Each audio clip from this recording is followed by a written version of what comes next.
Hello friends, সবাই কেমন আছেন? ইউটিউব চ্যানেলের আরেকটি নতুন ভিডিওতে আপনাদের সবাইকে স্বাগত। আশা করি আপনারা খুব ভালো আছেন এবং আমিও ভালো আছি। গতকাল ছিল শিবরাত্রি। সবাইকে জানাই শিবরাত্রির অনেক অনেক শুভেচ্ছা এবং সবার খুব ভালো কাটুক। ছোট্ট একটি ভিডিও শেয়ার করছি কিভাবে নিজের মতো করে সুন্দর করে শিবরাত্রির জন্য আমি অর্ঘ্য সাজিয়েছিলাম, সেটিরই একটি ভিডিও। আশা করি আপনাদের সবার ভালো লাগবে। এই বছর রবিবার এবং সোমবার 2 দিনই শিবরাত্রি। আমি রবিবার দিনকে শিবরাত্রি পালন করেছিলাম।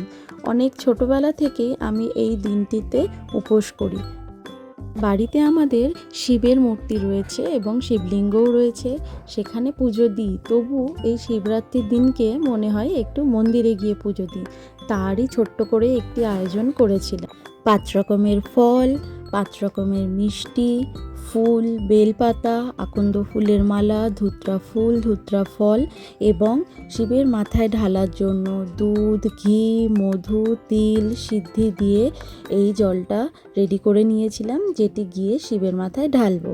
কাছেই আমাদের একটি মন্দির আছে, সেখানে বিকেলবেলা গিয়ে শিবের মাথায় জল ঢেলেছিলাম। সবার মঙ্গল কামনায় ঠাকুরের কাছে প্রার্থনা করে তারপরে বাড়ি ফিরে এসেছিলাম। এই ছোট্ট ভিডিওটি যদি আপনাদের ভালো লেগে থাকে, প্লিজ আপনারা একটু লাইক এবং কমেন্টস করে দেবেন, তাহলে আমারও খুব ভালো লাগবে। আজকের জন্য টাটা।